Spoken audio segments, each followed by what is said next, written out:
Assalamualaikum warahmatullahi wabarakatuh. Alhamdulillah allazi farada sauma fi syahri Ramadan wa anjala fihil Qur'an hudan linnas wa bayyinatin minal huda wal furqan. Asyhadu an la ilaha illallah wahdahu la syarikalah wa asyhadu anna Muhammadan abduhu wa rasuluh. Allahumma salli wa sallim ala Muhammad wa ala alihi wa ashabihi ajma'in, amma ba'd. Bapak Ibu, ikhwatu iman, jamaah taklim Masjid Al-Fitrah, Komplek Gria Prima Asri Bale Endah, yang semoga senantiasa dirahmati Allah Subhanahu wa ta'ala. Tanpa terasa waktu bergerak begitu cepat, dan kurang lebih beberapa hari ke depan kita bersama-sama akan memasuki bulan suci Ramadan. Tentu saja banyak cara umat Islam ketika tahu Ramadan akan memasuki kehidupannya. Cara-cara yang dilakukan oleh kaum muslimin khususnya di Indonesia lebih bernuansa tradisi. Walaupun ibadahnya begitu kuat, tetapi ketika dalam pelaksanaannya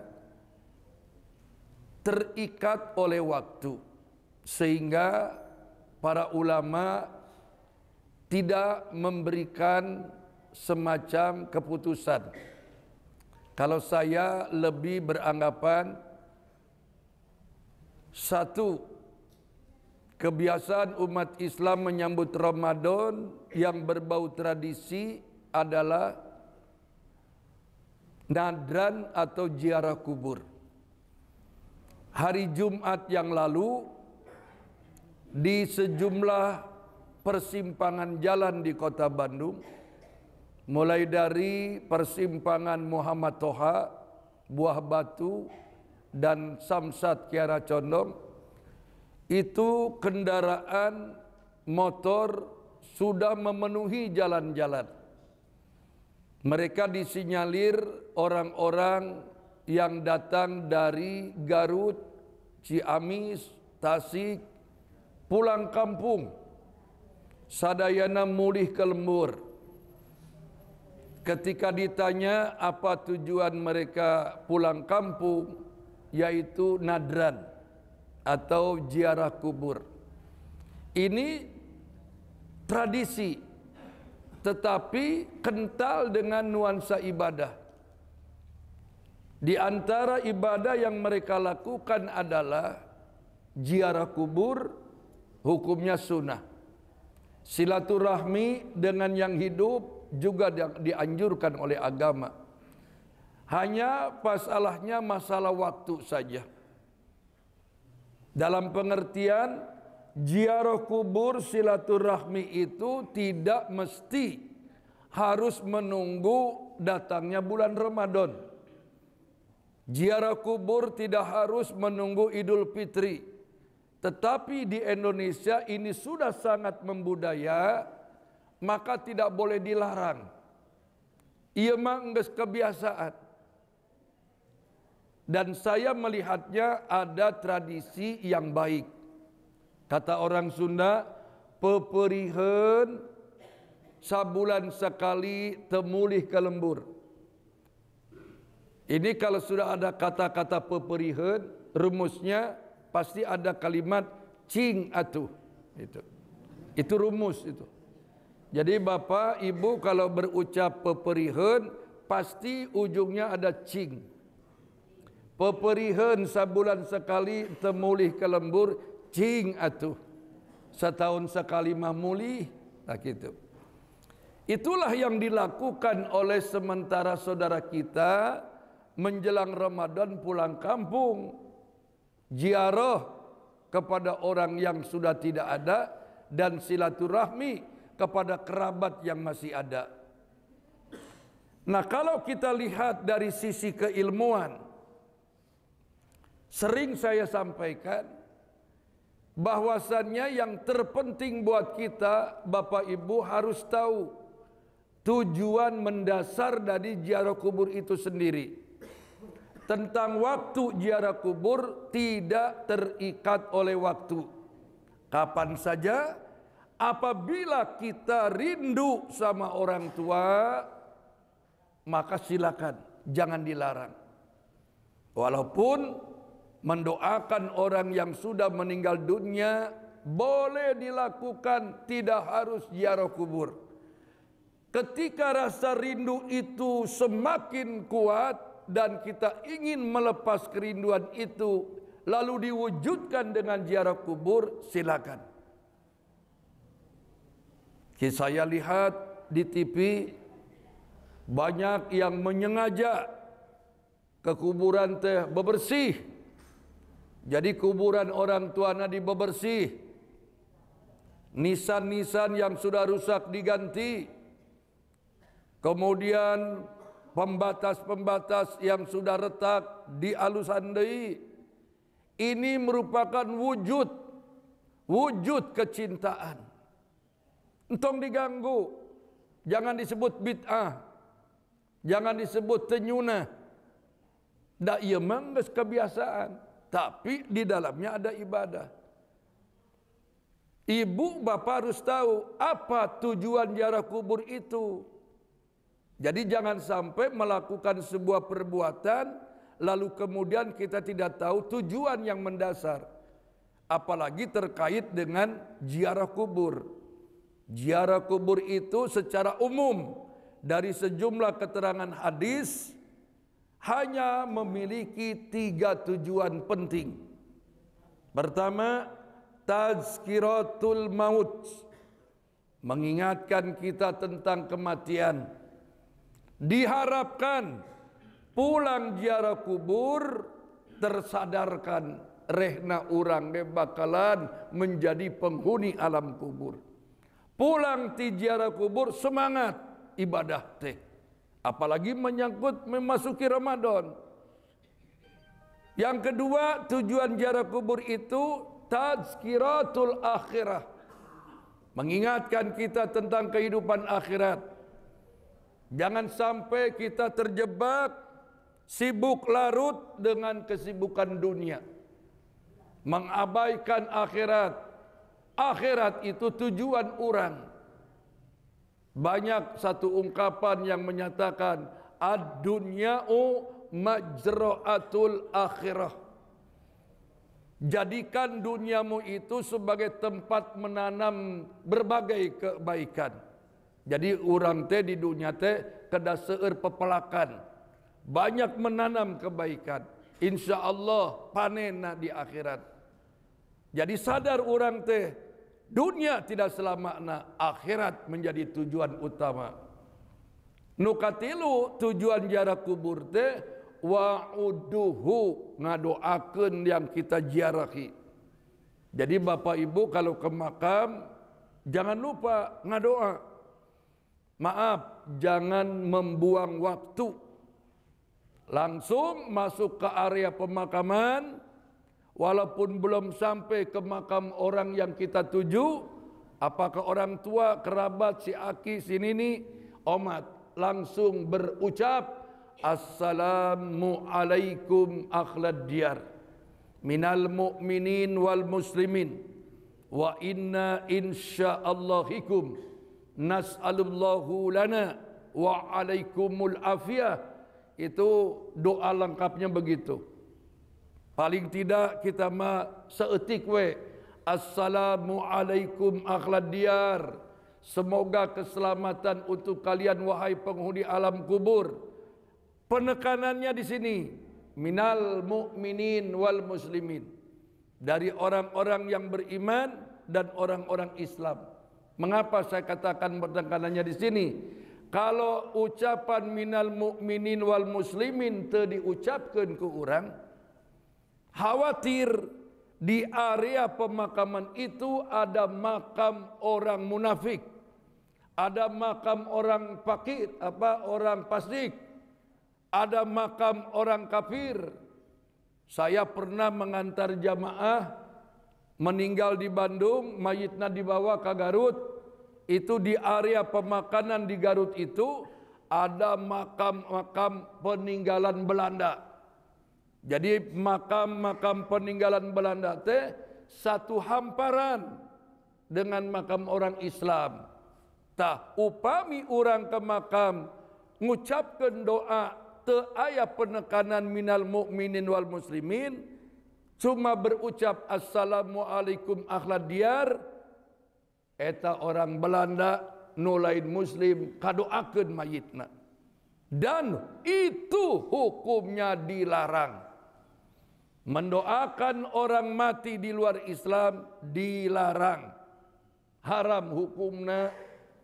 Makana linnabiyyi walladzina amanu ayastaghfiru lil musyrikin walau kanu uli qurba. At-Taubah 113.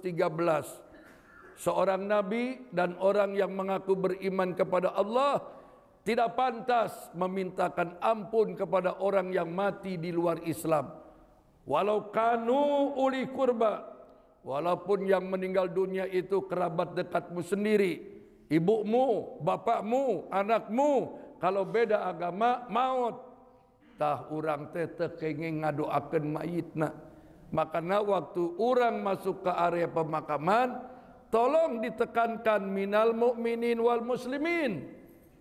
Pada saat bapak ibu membaca doa itu sepanjang jalan menuju makam yang kita tuju, eta ruh-ruh orang-orang Islam, ruh-ruh orang-orang yang beriman atas izin Allah. Sementara keterangan mengatakan mereka menatap kepada yang berdoa seraya berkata amin, amin, amin.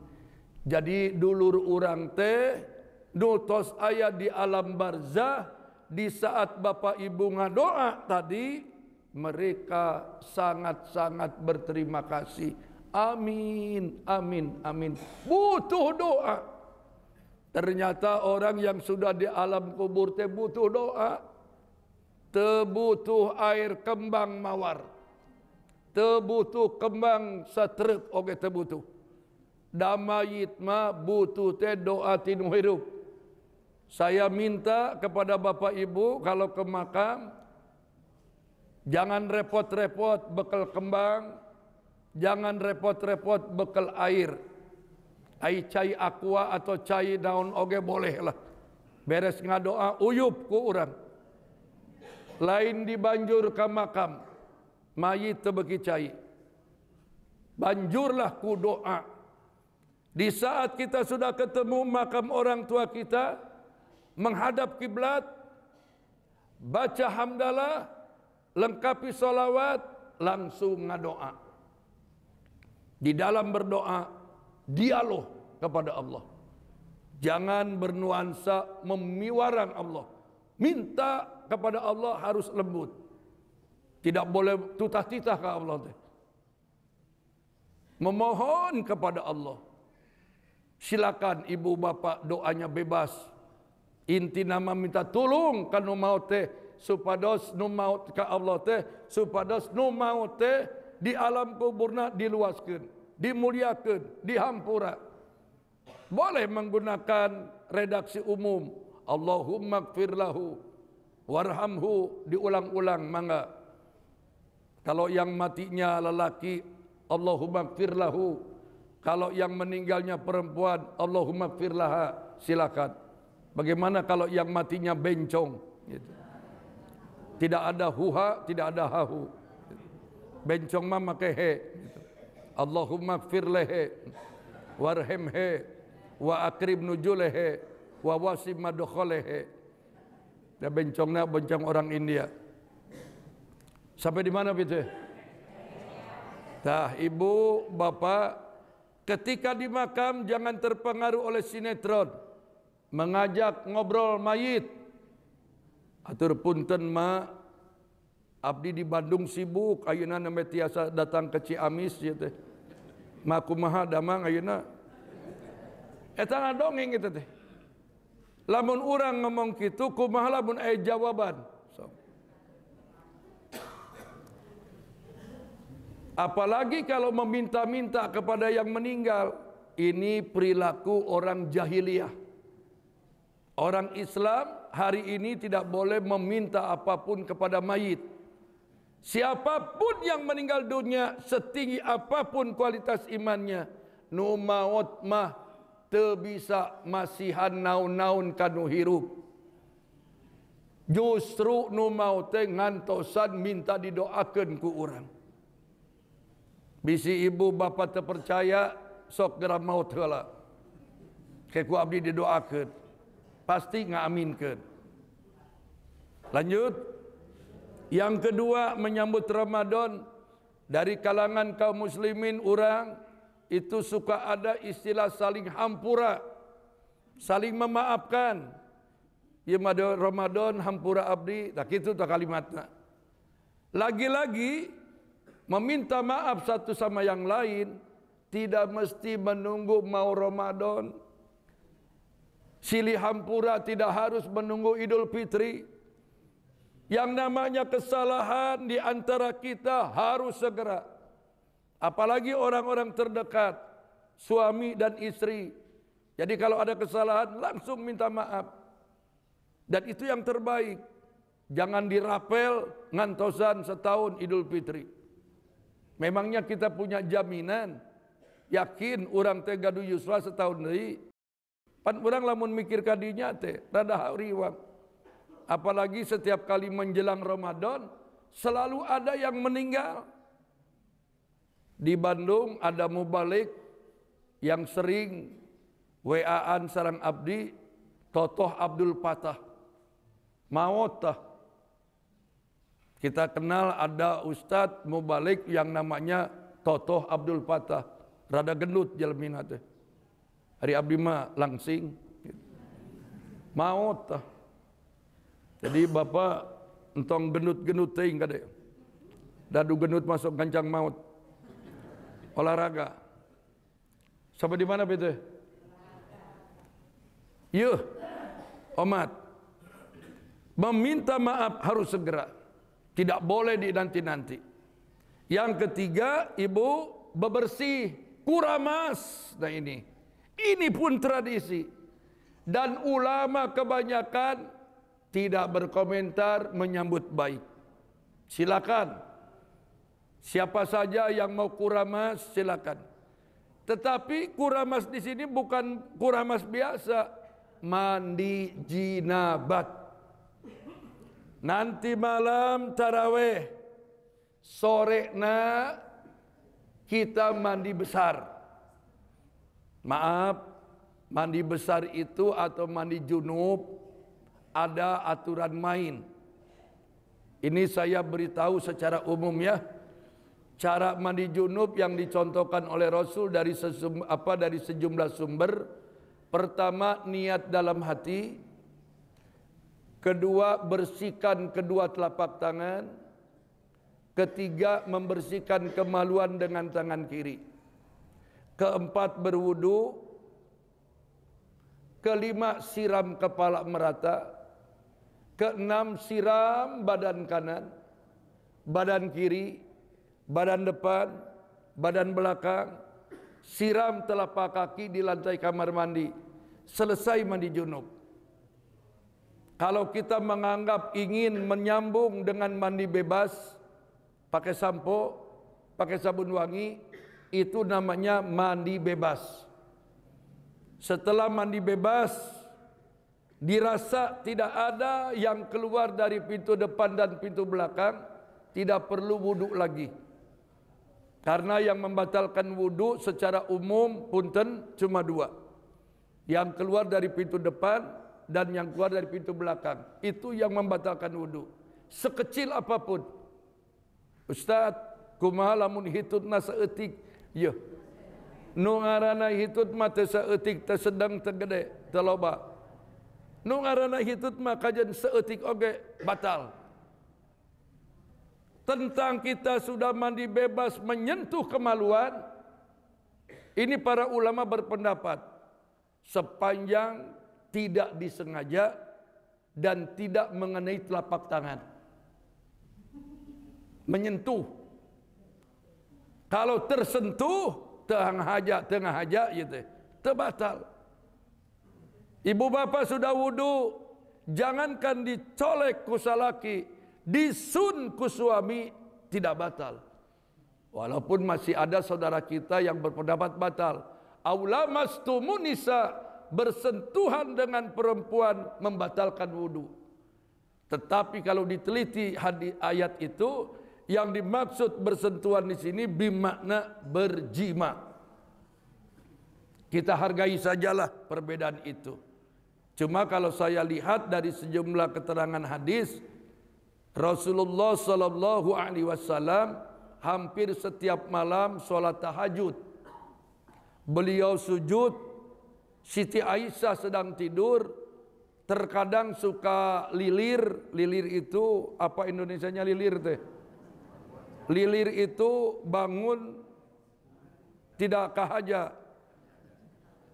Lalu Siti Aisyah menyentuh betis Nabi. Dan Nabi tetap melanjutkan sholat tahajudnya.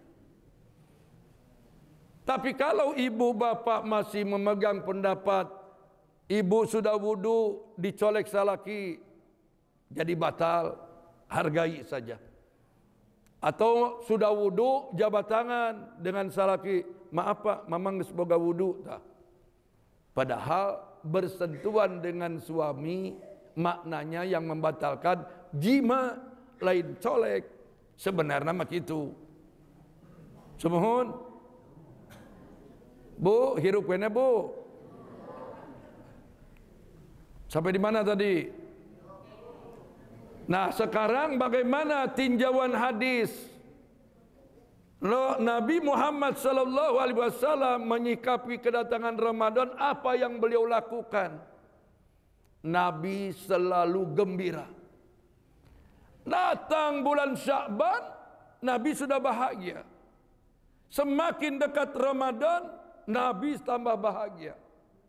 Makanya walaupun ada hadis doib nih, doibnya juga doib jiddan, tergolong munkar. Ya, man pariha bidukhuli Ramadan haramallahu jasadahu ala niran. Siapa saja orang Islam yang ketika tahu Ramadan akan datang, dia merasa gembira, maka Allah mengharamkan jasad orang itu dari sentuhan api neraka. Ini hadis lemah, tapi rame di bulan Ramadan teh. Kita boleh gunakan untuk memotivasi saja. Artinya Bapak Ibu wayahna Ramadan datang, sambutlah dengan gembira. Tetapi kegembiraan di sini harus benar-benar dilandasi oleh keimanan dan oleh keilmuan. Hanya orang yang beriman saja yang akan menyambut Ramadan dengan penuh kebahagiaan. Orang yang tidak punya iman, pasti dia merasa terganggu, marah-marah. Ya Ramadan geus datang deui, aing teh bisa ngudut berang-berang tuh. Hanya karena tidak bisa makan siang, tidak bisa merokok siang, Ramadan datang merasa terganggu. Aya di dia begitu. Kita harus bahagia Ramadan datang. Kaifa jalika yakunu ya Rasulullah? Apa yang menyebabkan kita harus gembira Ramadan itu datang?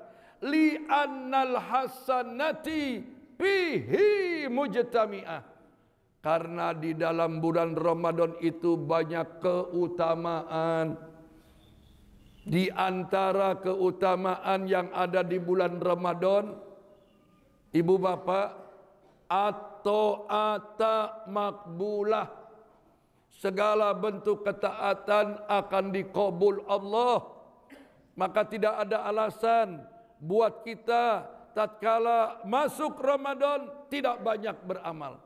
Harus banyak beramal. Karena amalan di bulan Ramadan at-ta'ata makbulah. Dipastikan ditampiku Allah. Lalu kemudian ad-da'awata mustajabah. Segala doa nu dipanjatkeun di bulan Ramadan diijabah sing seueur ngadoa. Bapak Ibu hoyong naon? Silakan ngadoa asal entong hayang jadi ngagantikeun Prabowo entong. Ayeuna mah keur berat ieu teh si Wowo teh. Sampai di mana teh? Nu katilu ieu. Ajunuba magfurah. Segala dosa kesalahan kalau kita minta ampun ke Allah di bulan Ramadan magfurah, dihampura. Ini yang harus kita ketahui. Imannya jalan, ilmunya tahu. Nah, terkait dengan itu semua Bapak Ibu, saya akan tutup pengajian ini dengan memberikan sejumlah penjelasan lagi. Apa amalan-amalan yang harus kami lakukan di bulan Ramadan? Seperti Nabi katakan, man amila amalan laisa alaihi amruna fahuwa raddun. Siapa dari umatku yang melakukan satu amalan sementara amalan yang dia kerjakannya itu tidak ada perintah dari kami, fahuwa raddun. Ibadah tanpa nyontoh Nabi tertolak. Makanya orang tong sembarangan ibadah teh kudu make rujukan berdasarkan keterangan yang sahih, amalkeun dina kahirupan termasuk amalan saum. Maaf, punten Bapak Ibu sudah mafhum lah. Tapi saya urai lagi. Satu, jangan lupakan niat. Bedana saum sunnah sareng saum Ramadan. Hari Ramadan mah saumna wajib. Maka Nabi negaskeun malam yubayitis syam qoblal fajri fala siyamalahu. Siapa yang saum Ramadan malamnya tidak menegakkan niat, maka Allah tidak punya kepentingan terhadap saum orang itu. Maksud hadis ini apa? Ya, ari saum fardu mah termasuk Ramadan kudu puguh niatna. Sehingga ditekankan lakukan niat itu tegakkan di waktu malam sebelum datang azan subuh. Tapi bicara niat, niat itu lebih merupakan perbuatan hati. Tidak harus diwujudkan dengan lafaz doa. Kalau kita terbiasa membaca doa nawaitu shauma godin, silakan. Itu alat bantu untuk menguatkan hati. Kemudian yang kedua, amalan sahur. Ucapan yang benar sahur. Sin, ha, wau, ro, sahur. Bukan sahur, kade. Sahur saha. Yang benar sahur. Arti sahur tengah malam. Makan sahur, makan di tengah malam. Kalau Nabi makan sahurnya, lama beliau makan sahur hingga Bilal bin Rabah azan. Jadi di zaman Nabi teh aya dua muazin yang terkenal, Bilal bin Rabah, maaf, dengan Umi Maktum. Kalau Umi Maktum sudah azan, itu subuh, sudah fajar. Kalau Bilal yang azan, itu azan awal, masih boleh makan minum untuk sahur. Nabi makan sahurnya kurang lebih 15 menit menjelang azan subuh. Hari orang malai Nabi, seidealnya 1 jam orang mah. Kau mau nusok ngerokok, hayang ngopi segala, encan ngadongengna, 1 jam cukup. Terus gitu, batas akhir makan sahur bukan bunyi sirine atau bukan bunyi imsak. Imsak teh artina tahan, bukan berhenti. Kalau bunyi ngahiung, masih boleh makan minum. Terutama bagi yang kesiangan. Pan ada yang nelpon ke saya, Ustadz, ya pemajikan kaberangan, sudah masuk imsak, apakah saya boleh makan minum? Boleh, tapi dengan konsep cepat, tepat, padat. Nasi bulat-bulat, dorong we ku cai sateko. Ya jangan begitu juga. Yang penting saja tasaharu walau bijur'ati mimma'i. Sahurlah kamu walaupun hanya minum seteguk air. Jadi minimal minum air saja. Jangan lagi Bapak berkata, Ustadz, abdi hayang dahar, hayang ngaroko, hayang ngopi. Mangkanya 5 menit deh Ustadz, kumaha carana hijikeun. Sangu banjur ku cai kopi. Anggap we semur. Rokok remes-remes. Anggap abon. Kayak ngadurukna di jero. Entong mikiran hayang udut segala rupa. Nges mepet waktuna. Semohon. Yang ketiga, jaga diri dari yang membatalkan. Yang membatalkan secara umum cuma 3. Yang merusak pahala saum banyak. Apa saja yang membatalkan? Anil akli, makan disengaja. Wasyurbi, minum disengaja. Wa gisyani nisa, campur suami istri disengaja. Kalau lupa rezeki, didoakan ku abdi sing loba poho. Apa ada orang yang lupa Ustaz? Al insanu makhluk khata. Manusia itu tempat lupa. Bisa jadi hari kedua belum terlalu beradaptasi. Ibu pulang tadarusan, bapak pulang tadarusan di masjid Al-Fitro, pulang ke rumah, duduk dekat meja makan, ayah candil semangkok ngajak seri. Poho orang teh poho, belewek, belewek, belewek. Setengah mangkok masuk perut. 1 sendok ker dikunyah kene, setengah sendok nyangsang kene di kerongkongan. Baru sadar, astagfirullahaladzim ya. Kumaha ya kumaha. Jangan kumaha. Nu di mulut piceun. Ukumur piceun deui. Yang di perut usapan seraya berkata alhamdulillah. Eta rezeki. Ustaz, aya cangkaling nyangsang Ustaz. Ukur dulu posisinya. Apakah dia cenderung ke dalam atau cenderung ke luhur? Siga nama 90% geus kahandap Ustaz. Telan rezeki eta teh. Ustaz geus ditelan tapi tidak turun-turun Ustaz. Siga nama kudu dibantuan ku cai Ustaz. Teu bisa. Biarkan cangkaleng itu nyangsang sampai maghrib. Siga hayam pelung ngadar karet. Sampai di mana, Pak? Tentang sikat gigi di siang Ramadan, ini juga masih terjadi keributan. Nabi itu paling senang sikat gigi. Mau di Ramadan, mau di luar Ramadan, Nabi mah senang siwak teh. Cuma di zaman Nabi belum ada pasta. Jadi kita sekarang boleh saja pakai odol, tapi odolnya tipis. Saya kan tukang ceramah. Jadi harus menjaga aroma. Walaupun dijaga kumaha anger, sudah ada itu. Bau mulut orang yang berpuasa akan lebih wangi dari bunga kasturi.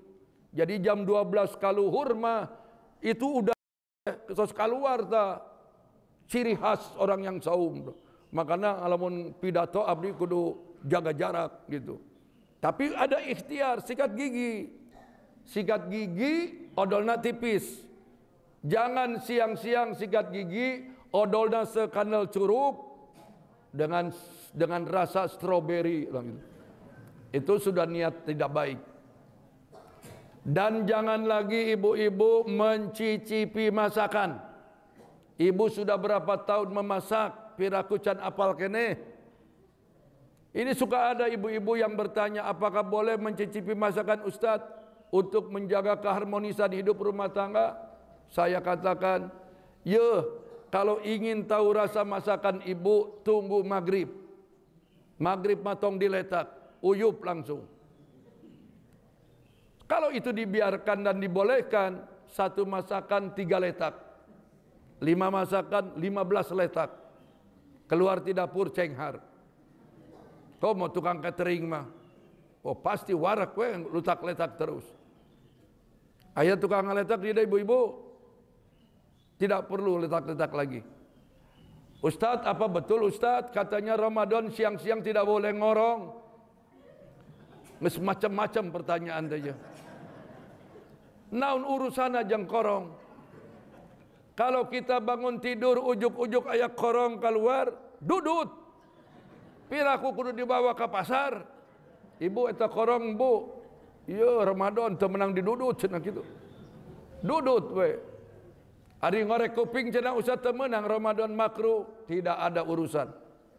Yang tidak boleh itu korek kuping ti subuh dugikeun maghrib. Gitu. Ayah deui nu nanya, Ustaz, lamun hitut di jero cai cenah batal? Kalau kita kentut dalam air apakah kerongkongan basah? Tidak, jebrutkeun. Saya waktu kecil, maaf ini, waktu kecil saya kalau ngabuburit itu ngojay itu di sungai di Bogor teh.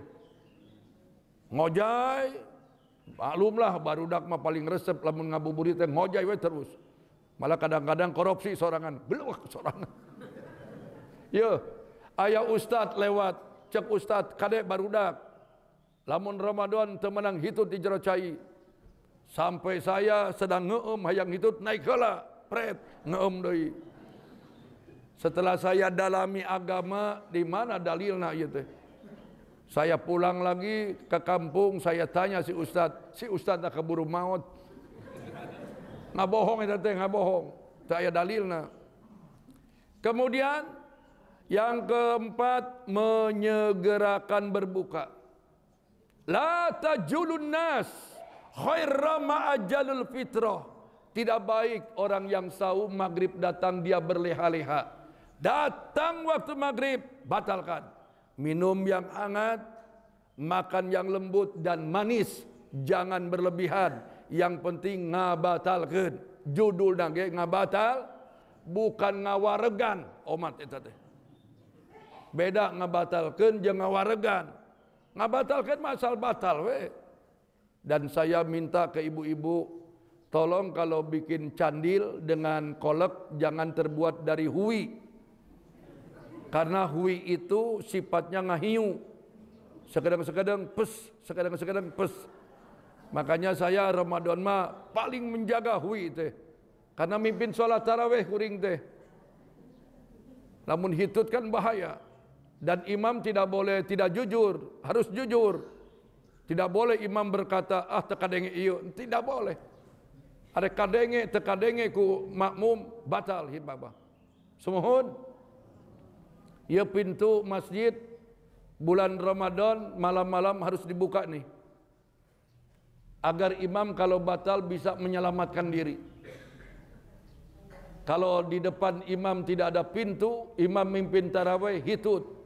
Sok imam arek lompat ke mana? Kanan tembok, kiri tembok. Tukang makmum. Piraku kudu nyumput di hadapan mimbar. Harus ada pintu Ramadan mah. Semohon. Lanjut. Sampai di mana bete? Kuring ngebasnaun tadi. Menyegerakan berbuka, encan ge bubar ya. Menyegerakan muadzin. Jangan ajan dulu maghrib Ramadan mah. Muadzin tong ajan heula, batalkeun heula karak ajan. Kalau muadzin maghrib datang langsung ajan, ajana moal husu. Rusuh. Allahu Akbar, Allahu Akbar. Allahu Akbar, Allahu Akbar. langsung culang cileng, mana ya kolak gitu. Batalkeun heula bere cai, bere kolek hareupeun panona ngara ajana tu manina gitu. Semohon.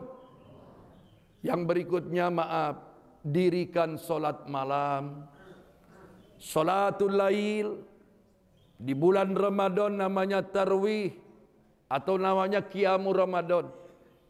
Yang umum, yang sohe itu yang 11 rakaat dengan formasi 4-4-3 atau formasi 2-2-2-2-3. Jangan gunakan formasi 4-3-2-1. Jadi tidak ada tarawih formasi 4-3-2-1 karena dia adalah pencinta Persib gitu. Persib penting menang tuh. Hah? Oh, abdi mah teu lalajo. Abdi mah udar idar terama we tos gitu. Bari culang cilem. Sampai di mana betul? Tarawih, lain Persib, tarawih. Boleh di masjid berjamaah, boleh di rumah. Jadi tidak ada alasan, oh di masjid ngesebubaran, jadi weh tak bisa tarawih. Tidak ada. Nabi juga dalam keterangan beliau solat tarawih berjamaah cuma 2 malam. Sisanya sendiri. Karena Nabi khawatir umatnya beranggapan solat tarawih berjamaah sebagai kewajiban nantinya. Nabi lebih banyak solat sunat itu di rumah. Solat sunat itu lebih afdol di rumah. Solat tahajud Nabi itu di rumah. Bukan berarti di masjid tidak boleh, boleh. Cuma lebih afdol. Kabayang tuh lamun ibu-ibu ti imah di mukena jam 3 sok. Ibu mereka mana? Tahajud. Mengganggu satpam, lelumpatan. Semohon. Bagaimana kalau ada yang 23 rakaat? Lagi-lagi hargai, hormati. Bila perlu kerjasama, jangan jamaah di Alfitrah ini bertengkar, putus silaturahmi, hanya perbedaan jumlah rakaat tarawih. Yang 23, yang 11 bareng. Nanti yang 11 rakaat ketika dia witir, maka yang 23 istirahat dulu. Beres witir, selesai salam, berdiri, jabat tangan. Yang 11 pamit, yang 23 mangga lajengkeun. Jadi ada keharmonisan. Tapi maaf, yang 23 rakaat ketika dalam pelaksanaannya jangan keluar dari makna tarwih. Tarwih itu tumanina, relax. Tidak boleh ngebut. Nah ini kebanyakan 23 besok ngebut. Komo itu tuh, no di Jawa Tengah 23 rakaat 5 menit. Kabayang tuh. Bismillahirrahmanirrahim.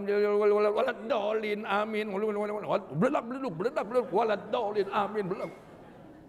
Nanaunan eta teh. Beuteung pinuh dikocok. Beres tarawih ngagoler kabeh.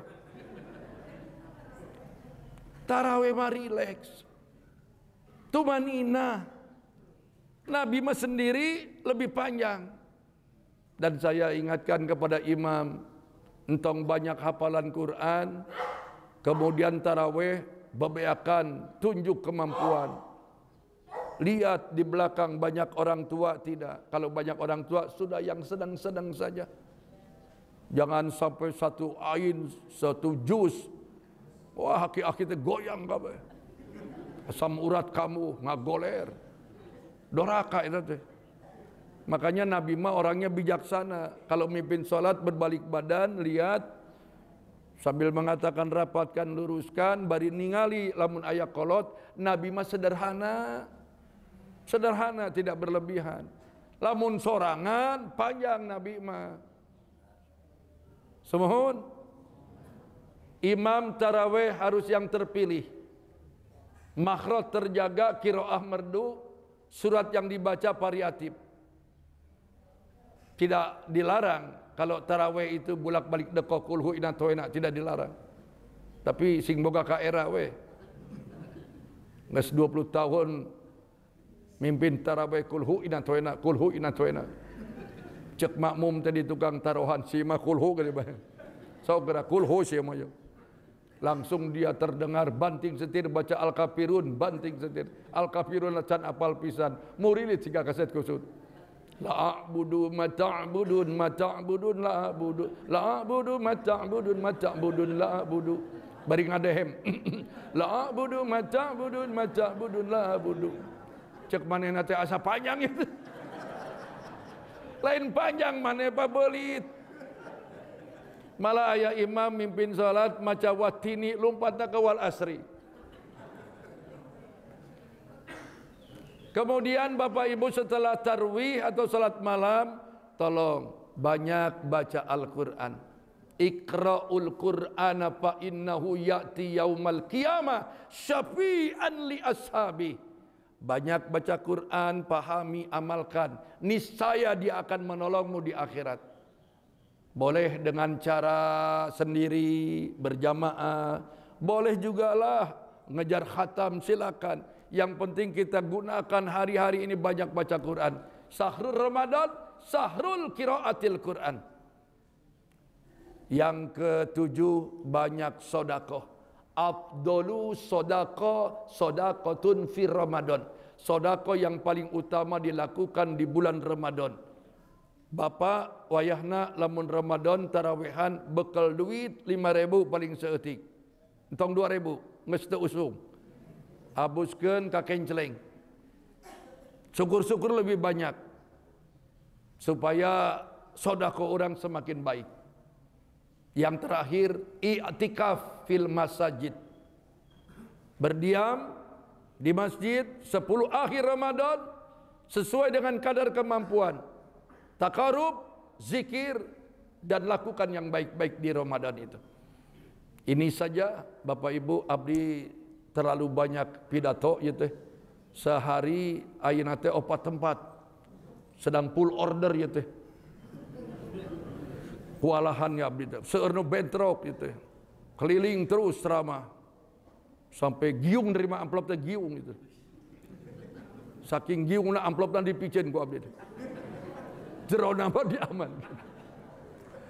Ya mudah-mudahan saya berdoa kepada Bapak Ibu semua yang hadir di sini, mugia urang masih kene gaduh yuswa dugikeun Ramadan.